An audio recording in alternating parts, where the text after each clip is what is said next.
بسم اللہ الرحمن الرحیم۔ محترم ناظرین السلام علیکم۔ ناظرین، آج کی ویڈیو میں ہم حضرت سلیمان علیہ السلام کے اڑنے والے گھوڑے کے بارے میں بتائیں گے۔ اللہ رب العزت نے جو اڑنے والے گھوڑے حضرت سلیمان علیہ السلام کو عطا فرمائے تھے وہ اس وقت کہاں پر ہیں؟ حضرت سلیمان علیہ السلام کو یہ اڑنے والے گھوڑے کہاں سے ملے تھے؟ اور اس کے ساتھ ویڈیو میں ہم آپ کو یہ بھی بتائیں گے کہ حضور اکرم صلی اللہ علیہ وآلہ وسلم کے زمانے اقدس میں اڑنے والا گھوڑا کس صحابی کے پاس تھا۔ لہٰذا آپ سے گزارش ہے کہ ویڈیو کے ساتھ رہیے اور ویڈیو کو آخر تک ضرور دیکھیے۔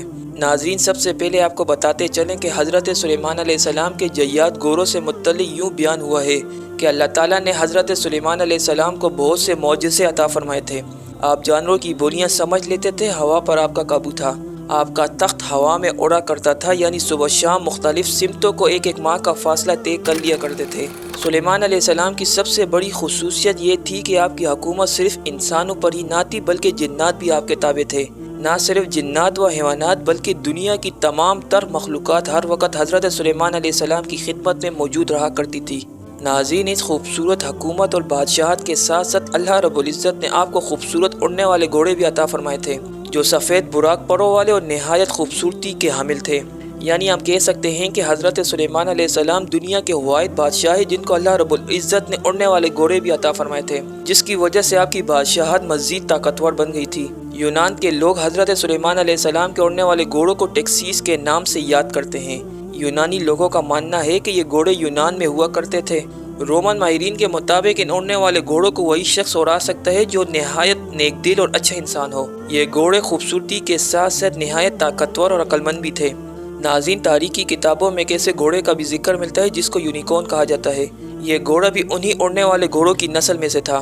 اس گھوڑے کے ماتھے پر ایک سینگ تھا جو نہایت خوبصورت اور شفا والا مانا جاتا تھا۔ قدیم لوگوں کا یہ عقیدہ تھا کہ اس سے بے شمار بیماریوں کا علاج ہوتا ہے، بلکہ جب حضرت سلیمان علیہ السلام نے ملکہ بلقیس کو اپنے دربار میں طلب کی اور ان کو اللہ رب العزت کی وحدانیت پہ ایمان لانے کا کہا تو ملکہ بلقیس نے دعوت حق کو قبول کی اور اللہ رب العزت کی وحدانیت پر ایمان لائی۔ تو حضرت سلیمان علیہ السلام نے ملکہ بلقیس سے نکاح کیا۔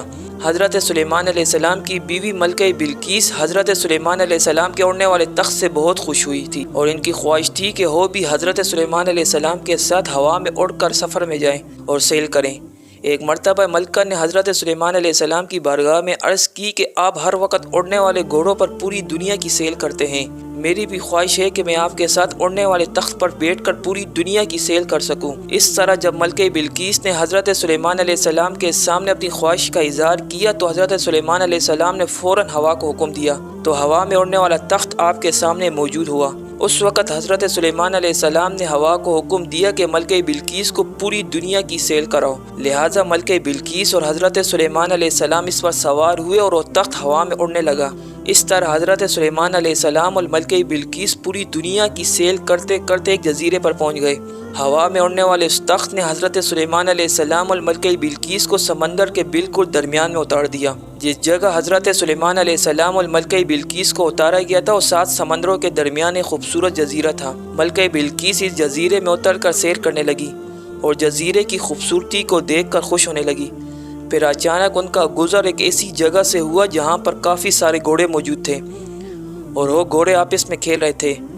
ملکہ بلقیس ان گھوڑوں کی خوبصورتی کو دیکھ کر بہت خوش ہوئی۔ اس طرح جب ان اڑنے والے گھوڑوں کی نظر حضرت سلیمان علیہ السلام کے لشکر پر پڑی تو یہ بہت ہی خوبصورت والے گھوڑے اڑتے اڑتے غائب ہو گئے۔ ملکہ بلقیس اور حضرت سلیمان علیہ السلام کو اڑنے والے گھوڑے بہت پسند آئے۔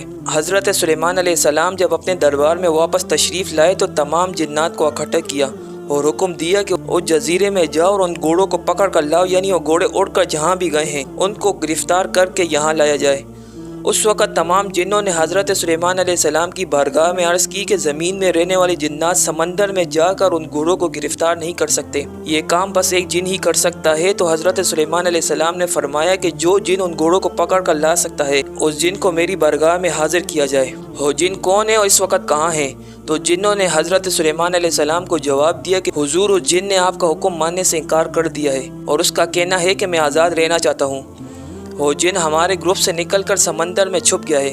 تو حضرت سلیمان علیہ السلام نے حکم دیا کہ وہ جن جس جگہ پر بھی موجود ہو ہر صورت میں اس کو پکڑ کر میرے پاس لاؤ۔ لہٰذا حضرت سلیمان علیہ السلام کا حکم پاتے ہی تمام جن سمندر میں چلے گئے اور وہاں جا کر بلند آواز سے کہنے لگے کہ ہے ہمارے دوست، تو جس بادشاہ کے ڈر سے یہاں آ کر رہنے لگا ہے اس بادشاہ کا وصال ہو چکا ہے، اب ہم آزاد ہیں۔ جب سمندری جن نے یہ بات سنی تو خوشی خوشی باہر آیا اور اپنے دوستوں کے ساتھ آ ملا۔ حضرت سلیمان علیہ السلام کے فرمانبردار جنوں نے اس جن کو گرفتار کیا اور حضرت سلیمان علیہ السلام کے دربار میں حاضر کیا۔ اس طرح اس جن نے جب حضرت سلیمان علیہ السلام کو دیکھا تو وہ جن ڈرنے لگا اور حضرت سلیمان علیہ السلام سے کہنے لگا کہ مجھے کچھ مت کہنا، اب میں آپ کے حکم کی فرمانبرداری کروں گا اور آپ کے حکم کے مطابق ہی رہوں گا۔ تو حضرت سلیمان علیہ السلام نے جن سے فرمایا کہ میں سمندر کی سیر کو گیا تھا تو وہاں میں نے اڑنے والے گھوڑے دیکھے، مجھے وہ خوبصورت پڑوں والے گھوڑے چاہیے۔ تو یہ سن کر وہ جن بولا کہ حضور مجھے معلوم ہے کہ وہ گھوڑے کہاں ہیں، میں حاضر کرتا ہوں آپ کی بارگاہ میں۔ اس کے بعد وہ جن دوسرے جنوں کے ساتھ گھوڑوں کو پکڑنے چلا گیا، لیکن ان گھوڑوں کو پکڑنا آسان نہ تھا۔ جب جنات وہاں پہنچے تو خوبصورت گھوڑے پانی پی رہے تھے، تو جنوں نے کسی ترکیب کے ذریعے ان گھوڑوں کو پکڑ لیا اور پھر حضرت سلیمان علیہ السلام کے دربار میں پیش کیا۔ یہ گھوڑے جیاد نسل کے تھے۔ حضرت سلیمان علیہ السلام انسانوں، پریوں، جنوں اور گھوڑوں کے الگ الگ گروہ بنایا کرتے تھے، تو اسی طرح ان جیاد گھوڑوں کے نسل کے بھی الگ گروہ بنا دیے۔ حضرت سلیمان علیہ السلام ان گھوڑوں کو جنگوں کے علاوہ دیگر کاموں کے لیے بھی استعمال کرتے تھے، بلکہ ایک دن حضرت سلیمان علیہ السلام ان گھوڑوں کے لشکر کے پاس گئے اور ان کو پیار کرنے لگے اور اس قدر مشغول ہوئے کہ پتہ ہی نہ چلا کہ عبادت کا وقت گزر رہا ہے۔ اس طرح جب آپ کی عصر کی نماز قضا ہو گئی تو حضرت جبرائیل علیہ السلام آپ کی بارگاہ میں حاضر ہوئے اور کہنے لگے، اے سلیمان علیہ السلام، آپ دنیا کی نمائش اور مال میں اس قدر گم ہو گئے کہ آپ کو عبادت کا وقت گزر جانے کا پتہ بھی نہ چلا، آپ اللہ رب العزت کی عبادت کرنے سے محروم ہو چکے۔ حضرت جبرائیل علیہ السلام نے حضرت سلیمان علیہ السلام کی بارگاہ میں عرض کی کہ اللہ رب العزت کو آپ کا یہ طرز عمل بالکل بھی پسند نہیں آیا۔ جب حضرت جبرائیل علیہ السلام یہ بات کہہ کر واپس چلے گئے تو حضرت سلیمان علیہ السلام اللہ تبارک تعالیٰ کی عبادت میں مشغول ہو گئے اور اللہ رب العزت سے رو رو کر معافی مانگنے لگے اور عرض کرنے لگے کہ جس چیز کی وجہ سے میرا رب مجھ سے ناراض ہوتا ہے میں اس چیز کو واپس ہی نہیں جاؤں گا۔ آپ علیہ السلام نے اللہ رب العزت کی بارگاہ میں بے حد شرمندہ ہو کر اور اللہ تبارک تعالیٰ کی بارگاہ میں اس بات کی معافی طلب کی کہ اس کے بعد حضرت سلیمان علیہ السلام نے ان تمام اڑنے والے گھوڑوں کو اپنی بارگاہ میں پیش کرنے کا حکم دیا۔ جب آپ کے سامنے وہ سب گھوڑے پیش کر دیے گئے تو آپ نے جیاد نسل کے تمام گھوڑوں کے پڑوں کو کٹوا دیا، جیسا کہ اللہ رب العزت نے قرآن مجید میں اس واقعے کی طرف اشارہ کرتے ہوئے یوں ارشاد فرمایا ہے، اور ہم نے داؤد علیہ السلام کو سلیمان عطا کیا اور کیسا اچھا بندہ تھا، بے شک رب کی طرف رجوع کرنے والا۔ جب اس کے سامنے شام کے وقت تیز رفتار گھوڑے حاضر کیے گئے تو کہا کہ میں نے مال کی محبت کو یاد الہی سے عزیز سمجھا، یہاں تک کہ آفتاب غروب ہو گیا، ان کو میرے پاس لوٹاؤ۔ پس پنڈلیوں گردنوں پر ہاتھ پھیرنے لگا اور ہم نے سلیمان علیہ السلام کو آزمایا تھا اور اس کی کرسی پر ایک ڈر ڈال دیا تھا۔ پس رجوع ہوا اور کہا کہ اے میرے رب مجھے معافی عطا فرما اور مجھے ایسی حکومت عنایت فرما کہ میرے بعد ایسی حکومت کسی کو نہ ملے۔ ناظرین، اسی طرح حضرت سلیمان علیہ السلام ان گھوڑوں کی خوبصورتی میں مشغول ہو گئے اور آپ کی نماز قضا ہو گئی۔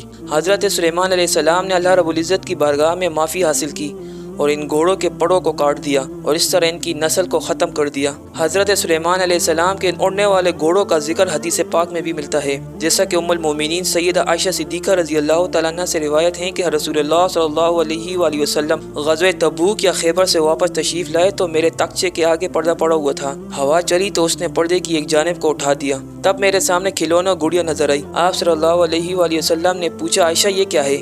میں نے کہا یہ میری گڑیاں ہیں۔ آپ صلی اللہ علیہ وآلہ وسلم نے ان میں کپڑے کا ایک گھوڑا بھی دیکھا جس کے 2 پر تھے۔ آپ صلی اللہ علیہ وآلہ وسلم نے پوچھا، میں ان کے درمیان کیا دیکھ رہا ہوں؟ میں نے کہا یہ گھوڑا ہے۔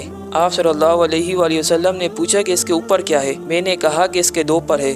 آپ صلی اللہ علیہ وآلہ وسلم نے فرمایا، کیا گھوڑے کے پر بھی ہوتے ہیں؟ حضرت اماں عائشہ صدیقہ رضی اللہ تعالیٰ عنہ نے کہا، آپ نے سنا نہیں کہ حضرت سلیمان علیہ السلام کے گھوڑے کے پر تھے؟ حضرت عائشہ صدیقہ رضی اللہ تعالیٰ عنہ کی یہ بات سن کر رسول اللہ صلی اللہ علیہ وآلہ وسلم اس قدر ہنسے کہ اماں عائشہ رضی اللہ تعالیٰ عنہ فرماتی ہیں کہ میں نے آپ صلی اللہ علیہ وآلہ وسلم کے داڑھ مبارک دیکھی۔ یعنی ہم یہ کہہ سکتے ہیں کہ حضور صلی اللہ علیہ وآلہ وسلم کے زمانے اقدس میں اڑنے والا گھوڑا حضرت عائشہ صدیقہ رضی اللہ تعالیٰ عنہ کے پاس تھا، اور حضور صلی اللہ علیہ وآلہ وسلم کی اس حدیث سے یہ بات بھی پتہ چلتا ہے کہ حضرت سلیمان علیہ السلام کے پاس واقعی اڑنے والے گھوڑے موجود تھے اور ان گھوڑوں کے نسل کو حضرت سلیمان علیہ السلام کے دور میں ہی ختم کر دیا تھا۔